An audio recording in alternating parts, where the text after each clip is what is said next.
I'm Rip Esselstyn, and you're listening to the Plant Strong podcast. What if the biggest thing standing between you and your best life is you? This week, I welcome Kori McClurg, author of Get Out of Your Own Way, who shares her powerful journey from self-loathing to self-love, and how a whole food, plant-strong lifestyle helped unlock her true potential. We're going to have her inspiring story right after these words from Plant Strong.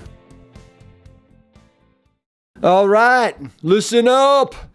If your idea of a good time happens to include hiking in the mountains, eating outrageously plant-delicious food, and leveling up your health with a crew of like-minded rock stars, then I have got the perfect getaway for you. This November, join me in Black Mountain, North Carolina for our Plant Strong retreat. It is 6 days of feel-good movement, expert-led inspiration, deep connection, and meals so good, you'll wonder how we did it without oil, sugar, or salt overload.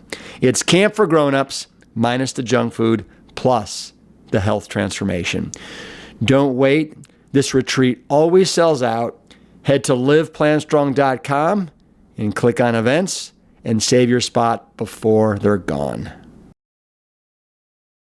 Whether you're struggling to make peace with your body, trying to break free from unhealthy patterns, or simply need a dose of hope, today's episode just may be the message that you need to hear today. My guest, Kori McClurg, knows exactly how you may be feeling. Once trapped in a cycle of self-loathing, alcohol abuse, poor health, and the pressures of diet culture, she found a new path, one fueled by emotional awareness, a mindset shift, and the healing power of a whole food, plant strong diet. But here's the thing. Making lasting change isn't about simply having more willpower or more discipline, which is virtually impossible in the age of ultra-processed foods, all the temptations swirling around that, and distractions. The key is true understanding how your brain works and then unleashing that knowledge and power that's already residing within you. And that's what Kori explains in her book, Get Out of Your Own Way. So stop relying on willpower and start feeling unstoppable with Kori McClurg. So Kori, you're on the show because you have written quite an amazing book. I'm going to show it to people here. Here's what the cover is. Get Out of Your Own Way. And for those that can't see, there's a turtle on its back, kind of flailing, trying to right itself. And your subtitle is A Scientific Approach to Unlock. That's the nice way of saying it. Unlock your brain, fix your body, and unleash your power. You know, one of the things that I love about this book is you don't mince words. You know, you're kind of a no nonsense type of person is my takeaway from this. And so I just love to dive into this book because there's so much wonderful information that I know all of our Plant Strong listeners can get from it. Sure. So what I'd love to start is I was reading the preface. Yeah. That's how you pronounce it. Preface. Isn't that funny? When was the last time I said that word? You said that word out loud. Yeah. Yeah. And I was immediately just struck by the brutal vulnerability and honesty that you laid out. And I can't imagine that was easy. No, it was not. But, I just felt like it was really important to have people understand that you're not alone, right? That I've been there certainly, and that probably most of us have been in these like really dark places and feeling so ashamed of, what we've done or what we're doing, or our inability to change. And I just thought, I just kind of got to come out swinging with that, and just say, hey, this is it, right? Like, I have struggled for a long time and got really low. And so, so fear not, like, there is hope for you. And, and even if you haven't been, that low before, I know your frustration, Yeah. Well, like, let people know, like, how low. I want them to get a taste of kind of what you wrote in the preface. Yeah. God, look at me. I've got it. And because, I mean, it just like stopped me in my tracks. And I'm happy to read a paragraph as well, just to kind of set the tone and get everybody in the right frame of mind. Sure. So I'm just going to read this paragraph. It's the second paragraph of the preface. I hoped alcohol poisoning or hypothermia would quietly snuff me out in the night. I was 34 years old and already on my third husband, who was also 20 years older than me and older than my dad. Mental health was an issue for me, but I was also physically unwell. I was only having a few decent days each month. For the other days, I had nasty PMS with severe cramps and bloating, or I was enduring my heavy, painful periods with more cramping and bloating. I was also anemic, which my doctor chalked up to my heavy periods. So I'll stop there, but what would you like to add to that? Yeah, it just felt like this pit, right? Like I didn't know how to get out of it. It just felt like no matter what I did, it was, you can't climb out of the pit. And, I remember trying, so many things, like physically trying so many things. I did the whole paleo and all of that business and and of course, now I know that probably compounded my physical problems. And psychologically, just like, what's wrong with me? Why can't I just be grateful? I mean, by all measures, I had a great life. I was successful in business, and, I had people around me that loved me, but still I just felt so, ashamed for not being grateful for all that, like still wanting other things. And then also when I would try to, improve, particularly around like my diet or losing weight, and I couldn't do it, or I would, do it for a few days or whatever, and then fall off the wagon. Right. And then that would just build up more shame of like, what's wrong with me? I can't, do this. I can't get it right. I can willpower through for a few days, but then I'm like back in it again. And, it just felt like you can't get out of it. And I think that's where, those feelings of just like, I'm not doing myself any good, and I can't see, when you're in the pit, you also can't see that you're doing anything for anybody else. You just feel like it would just be easier if I just weren't here. And, and so, that's just where your mind goes, is like, okay, how can we just get out of this, Yeah. Stop the pain. So you also mentioned how you just absolutely hated yourself. Oh God. Yeah. I mean, it was just self-loathing. It's just, just this, total self-loathing. And again, because in my mind, I just had all these metrics that I kept building up of well, I tried this and I couldn't do it. I tried this and I couldn't, stick to that. I had set the goal for losing, 20 pounds. Like, I don't know how many times I had set that goal, right? And never could get there. And so in my mind, it was just this building up of all of these reasons for why I wasn't, living up to whatever, standard I had set for myself. Yeah. But did the people around you, like, I think that this was, I think you say here that you really would have wanted to kind of snuff yourself out, but you knew that your husband at the time wouldn't do a good job of taking care of Rita, your dog. Yeah. Right. And so, yeah. Just to think that, okay, you were hanging on by a thread. Yeah. Yeah. Really. And it's funny you say that about the people around me. People read this now and I got so many text messages right after it came out, and my friends were reading it and like, we had no idea, that you were this low. And, it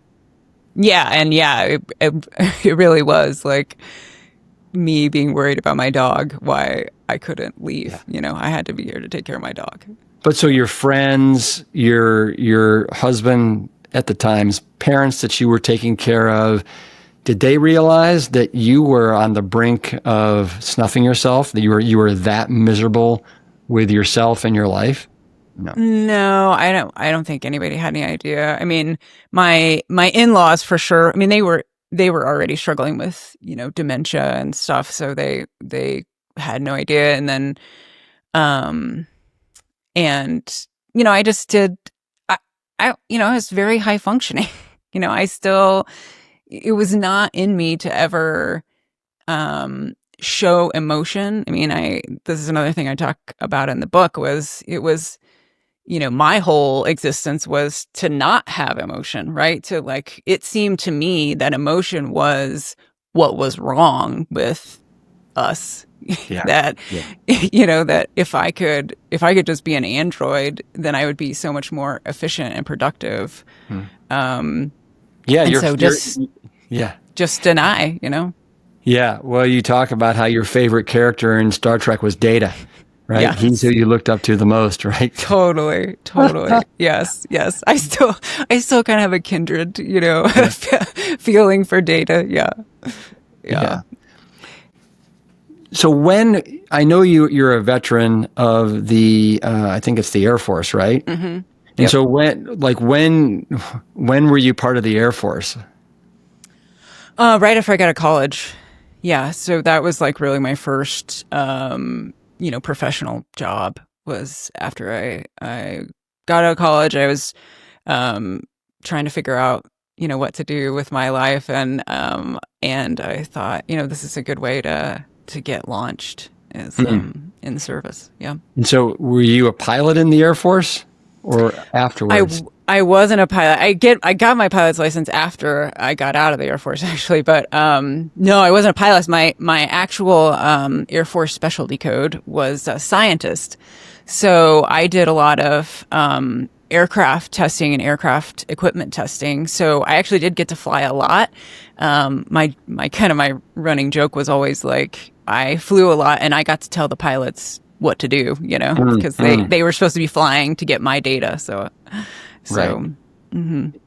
And so when you're 34 and you're going through all of this on your third husband, what were you? Were you an entrepreneur at the time? What were you doing for work?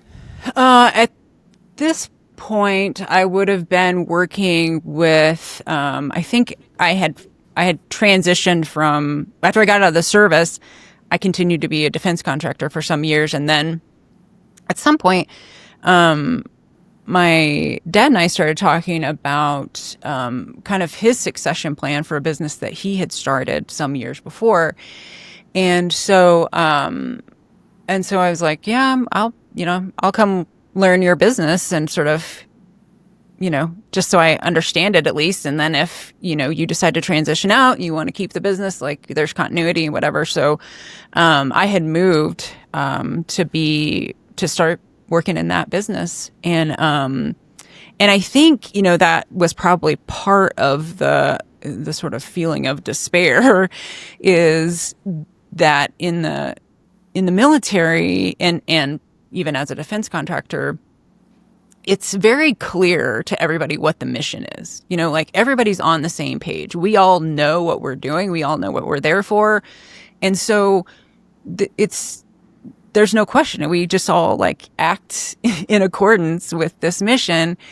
And then when I got into, the civilian world, that does not exist. And so I remember working in that business and being so struck by how so many people in the company did not know what we were there to do and like what purpose we served. And so I think that was hard. I think that was hard to be around. And it took me a while to like sort through what are we doing? Like, what is what is not just in a macro sense, but in a micro sense, like how do we fit in here? And then just to be around a lot of people that don't understand what we're doing, why we're all working toward this. So I think that was for sure part of just that, one more thing kind of piling on. Yeah, it was tough. Well, let's take a step back for a sec. So this book came out last year, right? Officially came out early this year. Oh, you're right. Yeah, 2025. And, I think you wrote this book so that people can better understand how their brain works, how to fix our bodies, and then we can finally kind of arrive at this place where we can unleash our power. Exactly. And so, like, why did you finally in 2025 decide to write this book and put it out to the universe? What was it like? It's a lot of work to write a book. So something must have really compelled you to put this thing out there. Yeah. As you well know how much work it is. I think I felt like I had finally like put a bunch of pieces together, that, for many years, to your credit and others in the whole food community, I had learned so much, and I had learned what, was the healthiest diet and even, how to implement that. And yet I was still failing at that. And so whenever when I learned about another kind of, psychological methodology, then things came together for me. And I kind of felt like, I feel like I'm kind of in a unique position here, right? To like have brought a few things together and it bringing these things together helped me. So I feel like maybe I have a unique perspective in this, and why don't I just see if I can kind of, organize it all in a succinct fashion and put it out there and see if it's helpful to anybody else. Maybe this isn't the right time to ask the question, but I'm going to ask it. What does arrive, like, what does arrive mean to you? Like when you finally arrive, which is what I think you're asking your readers to get to that point. Yeah, I mean, the arrival to me is, and kind of the reason that I organized the book the way that I did, kind of my whole thesis is that so many of us spend so much time and energy and stress, concerned about our health, right? Whether it's your mental health or your physical health, like you're just investing so much in that, and it doesn't need to be that way. And I feel like the reason that, and I feel like even though you're spending so much time on this thing, like most of us have something else that we care about, like this little fire inside of us, right? That's kind of just, barely kept alive. And what gets in the way is like all this time and anguish that we've spent on our health. And so the idea being that if you can, get past that, then now you can sort of let that little flame, really grow into, unleashing your power, unleashing, yourself onto the world and the thing that you really care about, and bringing all of your unique talents and skills and perspectives to the world. And so that's really a rival to me, is that we've been able to overcome this, this thing, this illness that really the modern environment has put on us. And once we can unleash ourselves from that, then it's kind of like Katie bar at the door, right? Because we're not spending so much time and energy on just what shouldn't be an issue at all. Yeah. Good point. So you've broken the book up into 3 parts. The first part is really around the brain. The second part is around the body. And the last part is around power, right? Mm-hmm. Unleashing that power. Yep. Let's dive into the brain and mindset. And, for starters, I think you say that willpower and discipline aren't the keys when it comes to kind of what drives sustainable change. Yeah. And so what is the key to maybe the correct mindset that drives sustainable change in your opinion and your research? Yeah, so it really all comes to, how do you want to feel about something? So willpower is all about our behavior, right? It's all about us being focused on what is our behavior and what do we want it to be. And the reason that's, we know from other research, from lots of research, that willpower is short-lived, right? We can only exert that for so long. And the reason is that you're fighting other thoughts and other desires, other feelings when you are trying to employ willpower. So the idea with this approach is that, first of all, we have to be in a position where we can get in a curious space where we can let other information in. The first step in doing that is to set down the shame that we feel about our behavior. So often we get caught up in this shame cycle of, I can't get myself to do what I want to do. And so, it's, to stop, drinking, or to stop, eating Cheetos or whatever.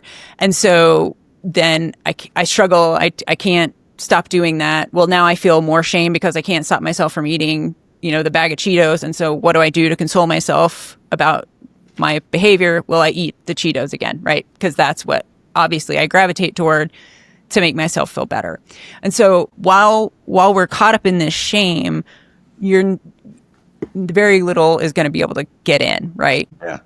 So then we want to think about, instead of thinking about our behavior, let's think about how we want to feel about this thing, right? So, I want Cheetos to be irrelevant in my life. I don't even want to think about Cheetos anymore, right? That's really what I want my goal to be. And the reason this is important is that because we're humans and because we've evolved the way that we've evolved over millennia, is that we do everything based on how we feel, right? Our feelings are our motivators for everything. So, we're never going to be able to just willpower our way through something if we have a conflicting feeling about it. I really want to give up Cheetos, but I love Cheetos. They make me feel so good when I eat Cheetos.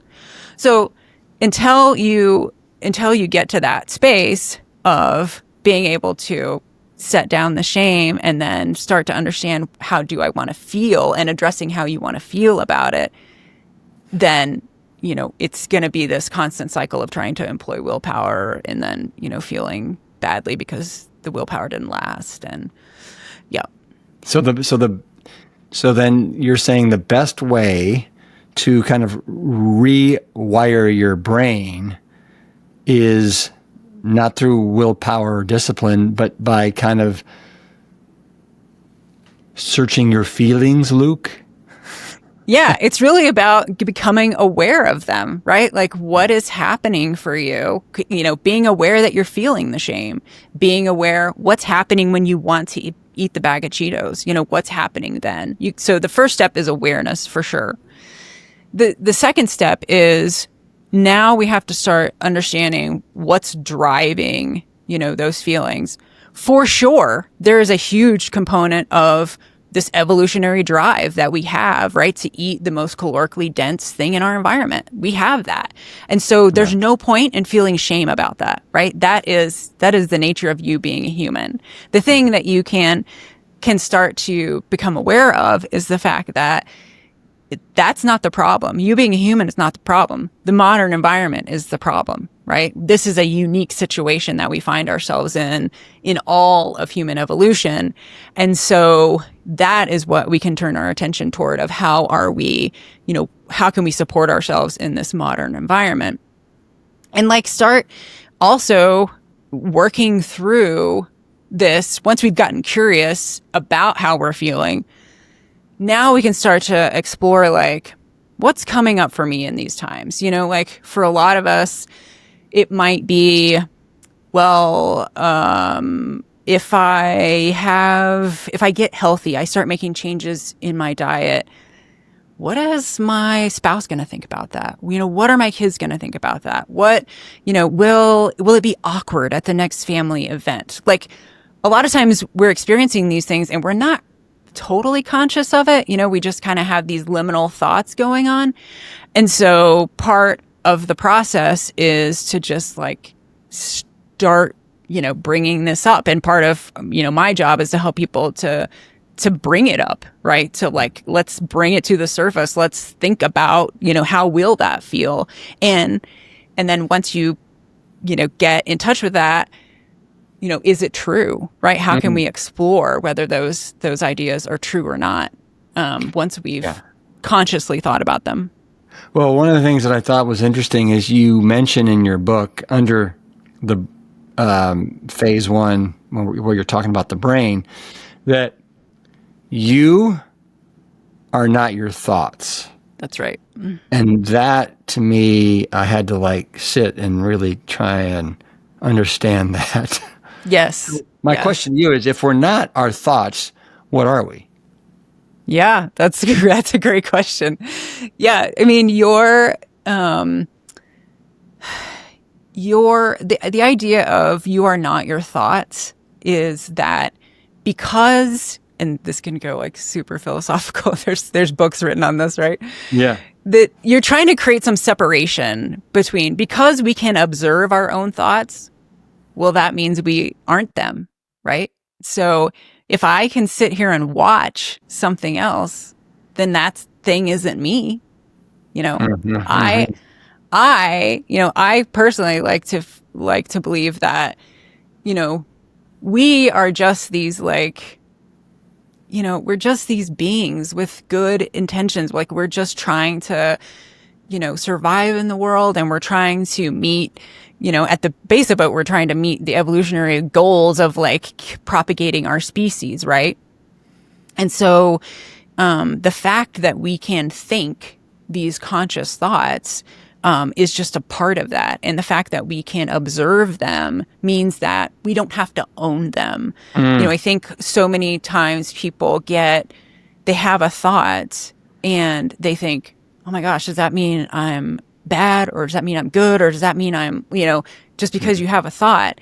And the thought could be coming from, 50 years ago, right? I mean, that thought could have come from something a kid said to you, and it doesn't mean that that's you. It just means that it's a wire, right? It's a wire getting connected in your brain.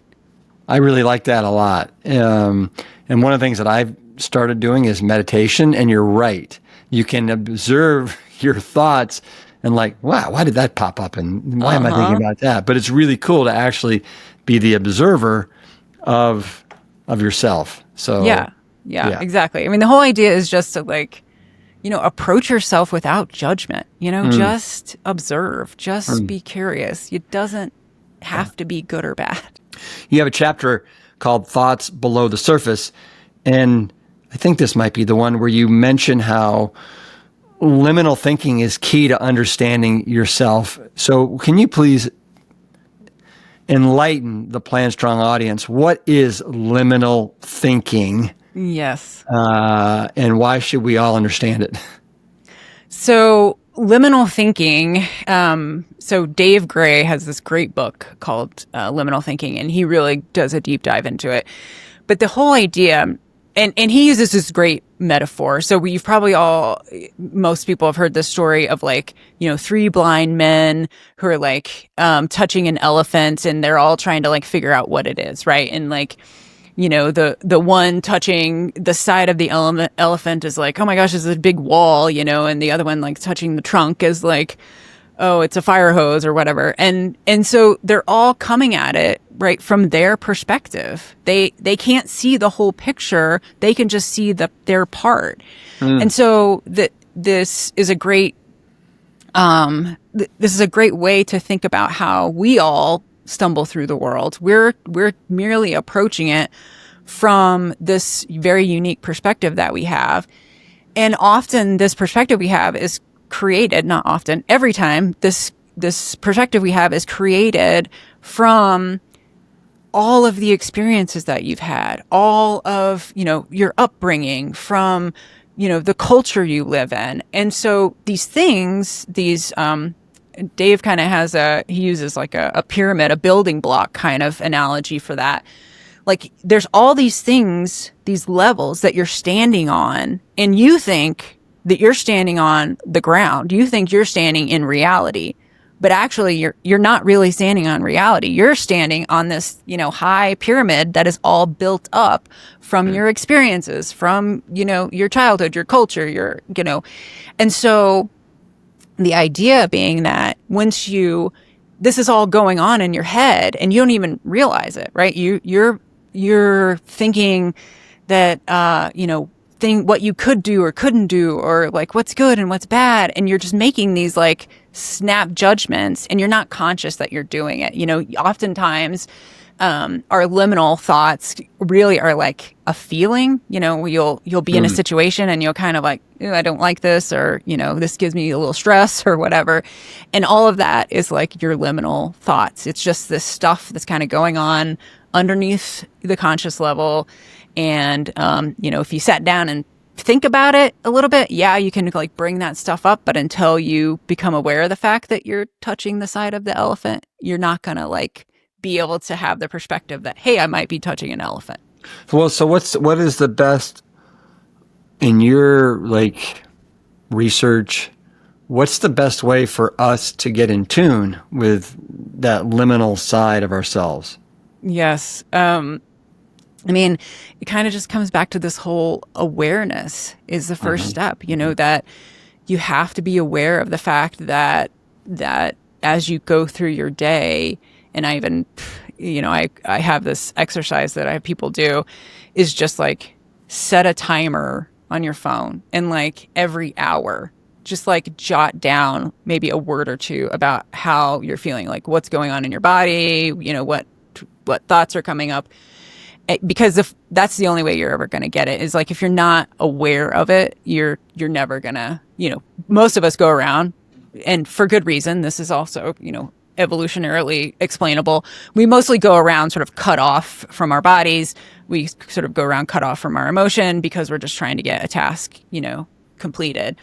And there's good reason for it, but also to really, when you want to make changes, you got to start getting aware of where, those feelings that are coming up. And once you start becoming aware of it, then you can start questioning and trying to understand it better. But until you make the choice to like, okay, I need to feel what's happening, what am I uncomfortable in this moment? Am I happy in this moment? Whatever. Do you think the best way to delve into that is to do work through books, or through, somebody that kind of is masterful at that? Yeah, I mean, it kind of depends on the person. It's kind of like with adaptation to a plant-based diet. Some people have had major life events, and so they make a change on a dime, right? Because they've had something happen to them and they get it. They do it immediately. And then other people, it's like a slow walk, right? Like they make little changes every day and it might take a few years. So yeah, I mean, I wrote the book because I thought, even just having some experience, even that amount of knowledge would be helpful to somebody. But also, I also created like a whole program for that very reason of like, sometimes you just want like the day-to-day support and you want the day-to-day kind of challenge of that, a coach who's like giving you kind of that daily education and that daily reiteration of the principles. I want to move on from that topic to the diet culture that we're currently living in. Yep. And you dive pretty deep into this, the endless cycles of kind of diet and deprivation. You yourself have, you've seen the light, right? I think that you are, you've embraced a whole food, plant-based diet. Yep. I'd love to hear your journey around body, diet, and how you've landed where you've landed. Mm-hmm. Yeah, I mean, it's been a long road. Years ago, well, honestly, even before that, when I was in college, I read Diet for a New America and, stopped eating meat then.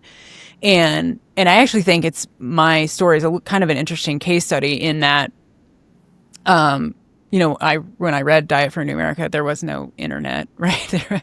We had like dial-up systems and stuff. And so for a long time I went, I didn't eat meat. I didn't really know what, I don't think I really knew what vegan was or like, any of the health aspects. But then as I progressed in my professional life, it was so isolating to not eat meat. I mean, you would go to a restaurant and there would be maybe iceberg lettuce salad might be what, the option was in those days.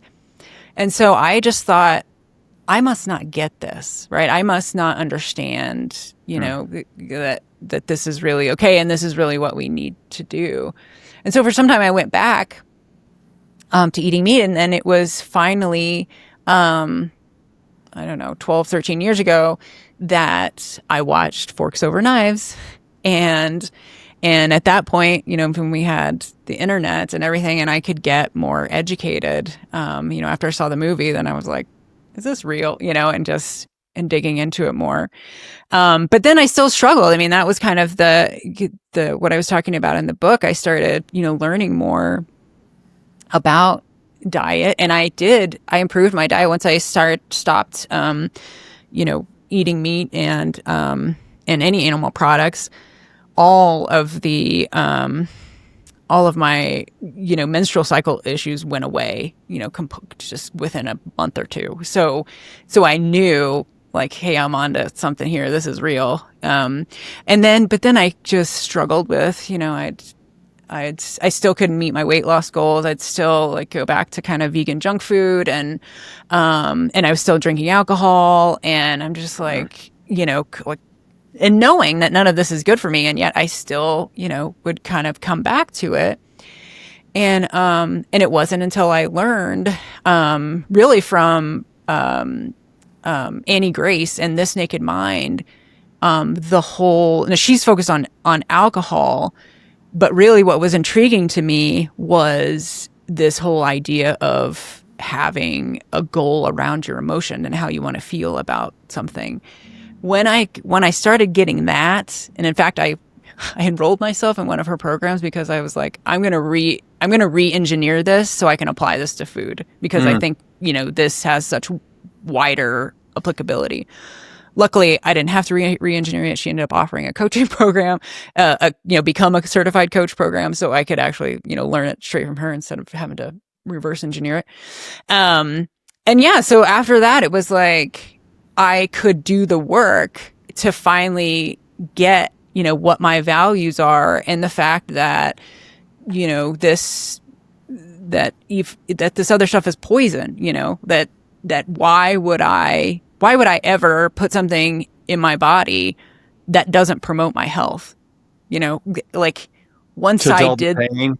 yeah, I mean, that's really what you do. That's really why you do it and maybe it's for a whole bunch, other reasons, like to, yes, get some altered state of mood, or to appease, your social circle because you're afraid of being isolated from them. There's probably a lot of reasons.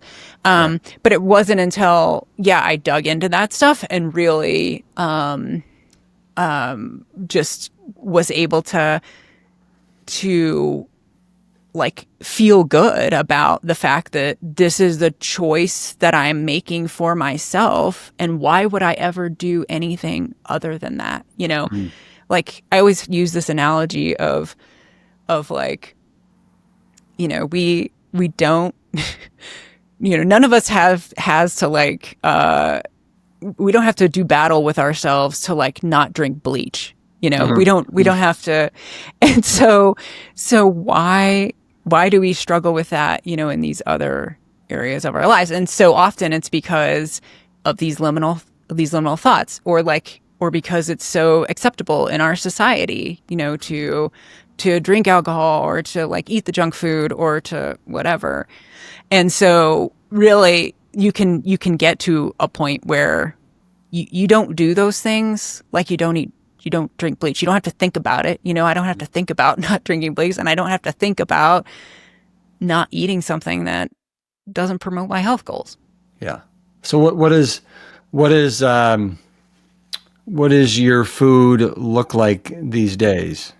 If you had to describe to somebody, you're sitting next to them on an airplane, and they're like, "Oh, nice to meet you, Kori." You're pulling out a whole wheat sandwich with kale and hummus. What's that about? Yeah, exactly. Yeah.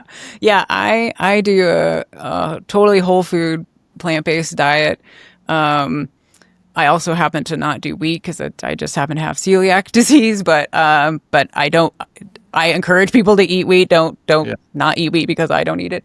And so I don't eat oil. I have to. I don't eat any of the SOS.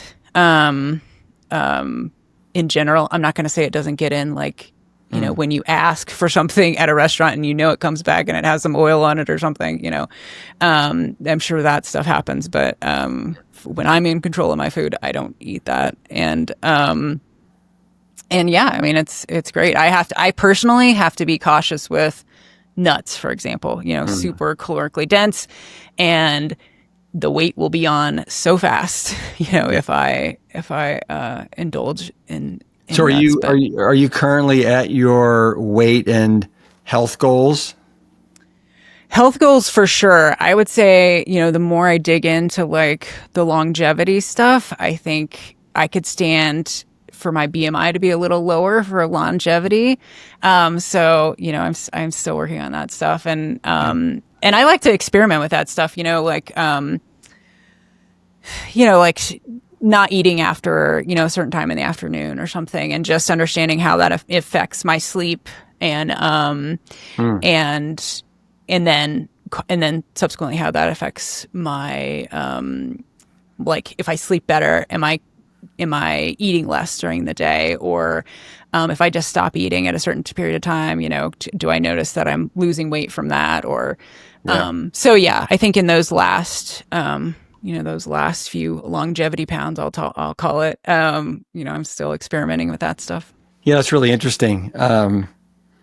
I was talking to somebody the other day, and they're like, "Oh, if I eat anything, like within an hour and a half of when I try and go to bed, I just can't sleep well." Mm-hmm. And I could eat a big bowl of cereal with fruit, and then 10 minutes later I'd be sound asleep. Yep. It doesn't affect me, but it's funny how that's kind of, very individualized. Totally. Yeah. So you mentioned the BMI, and, it sounds like you really, and I know one of the things to me that's so impressive about this book is everything is backed by science. You really made an effort to make everything science backed. And yes. So the question is, did you have any like surprising research insights that then changed your approach to health and any coaching you're doing?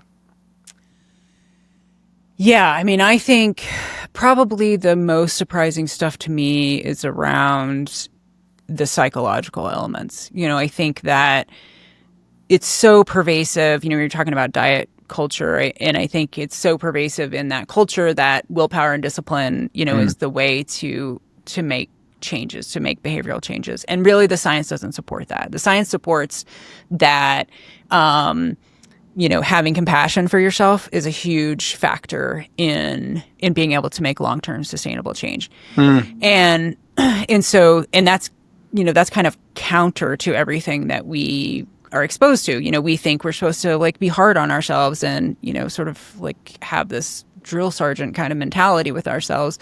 But that's not what the science shows. The science says, that compassion and like willingness to give it another go is what is successful. So I think those were the things to me that were more, that were really eye-opening. I think as I had been so many years kind of getting more and more educated and diving into the science around the diet itself, that most of that was probably kind of unsurprising to me. Some of the time restricted eating stuff is very surprising and super interesting. I do think, and so many people get it wrong.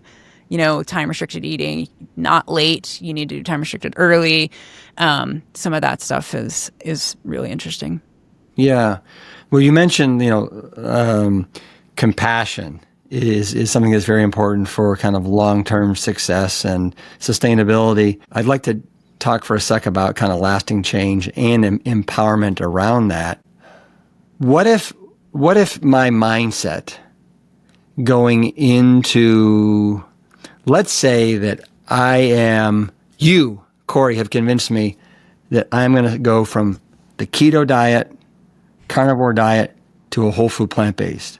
But I feel like, oh my gosh, this change, it's going to be so overwhelming. So how do I change my mindset from this is going to be overwhelming and I have no idea like how to get out of my own way and start this? Yeah. I mean, I think, the first step is having that awareness of, that your feelings are valid. Like feeling overwhelmed is absolutely valid. There's nothing wrong with you because you feel challenged, because you feel stress or struggle. And that really understanding, digging into it, and just getting some, having compassion for yourself, the fact that you have those feelings, and then trying to have some curiosity around it, why does it feel stressful? Why does it feel overwhelming? And also just having this acceptance of there's a reason that you want to eat these calorically dense foods. And that is just the nature of being a human being. And that, also having some solace in the fact that that will go away, right? That once you eventually kind of adopt a healthier diet, that draw toward those foods will eventually go away. But yeah, just knowing you're a human being, right? You have these feelings for a reason. It's kept us alive for 2 million years, right? And there's a reason that you have these feelings, and there's nothing wrong with you because you have them. What's your opinion on this, like, all or nothing philosophy that so many of us, I think, have? Yes, oh man, I was in that trap forever. And I think it, part of it kind of comes back to this whole compassion thing in that if we mess up once, then we're bad, right? We're bad because we messed up. And so to overcome the feeling of being bad, then we like indulge in this stuff even more. But no, I mean, I personally like coach people in like, let's just do this one incremental step at a time, because it is overwhelming.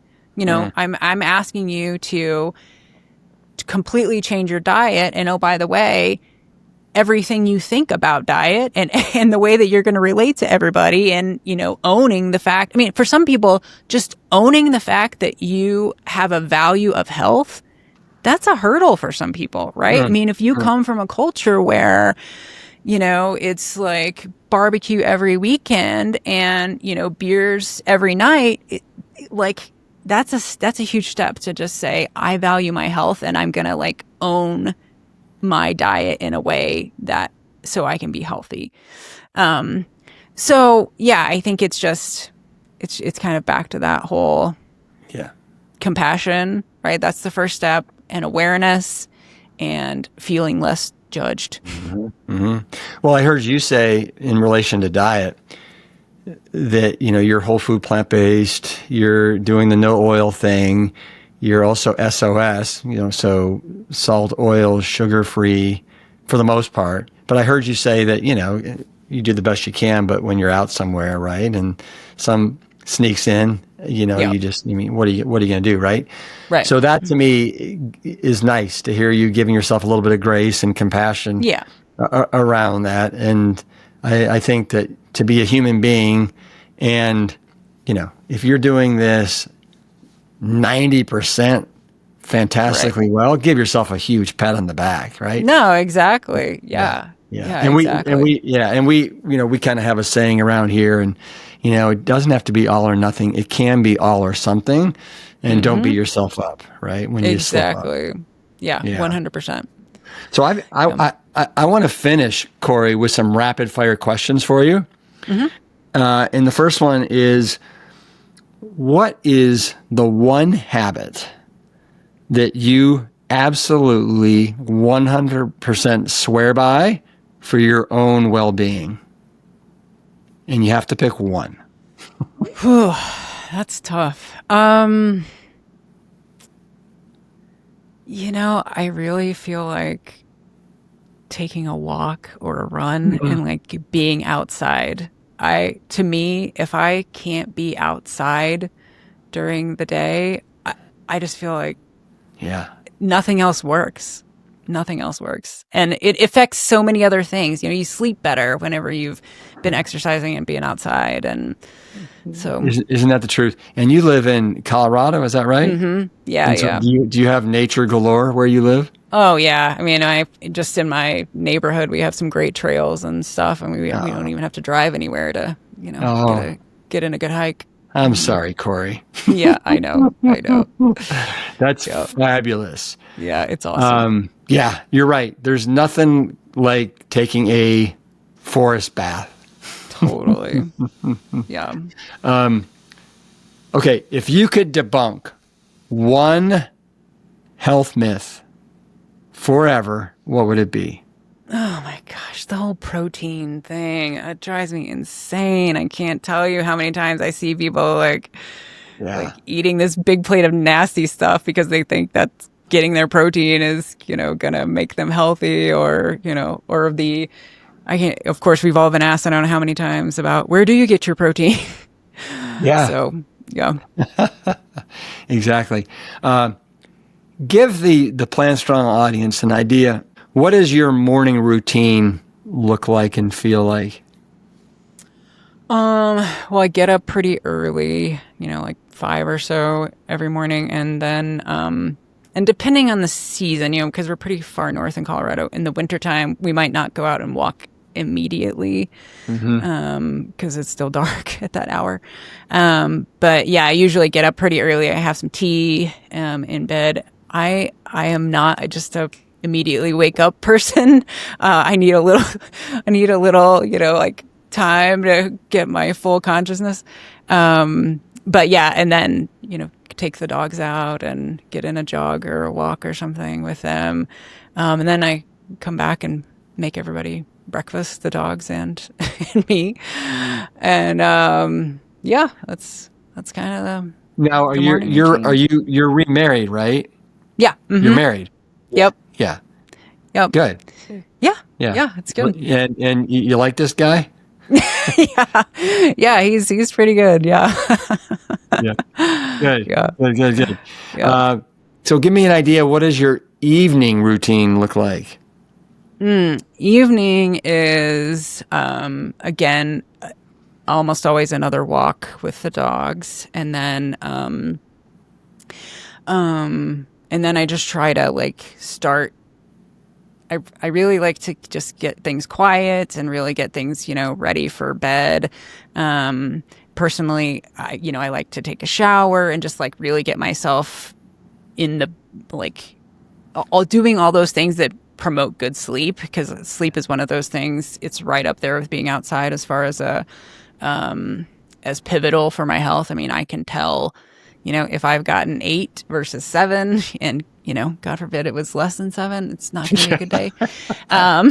So I'm like all about like doing everything and I try really hard not to look at my phone, after I've walked the dogs and I'm coming back and getting ready to bed. I do read. I really like to read at night. So I just have like a little book light that I read by, and then this usually doesn't take too long and I'm out. So that's great. Yeah. So I think it's really interesting the way you start the book with this story of self-loathing and hatred, and how you're on the brink of snuffing yourself out, right? And then you end the book with a whole thing on what would I do if I loved myself. Yes. And I love the contrast between the two and how they're literally bookended.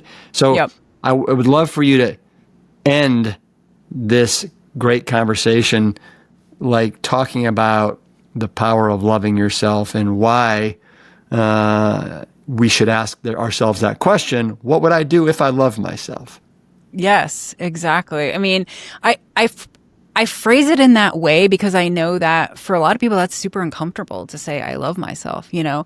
And so you don't have to you don't have to travel that whole bridge in one fell swoop. You can just ask yourself, well, if I did love myself, what would I do? Right. So in this moment, what would I do?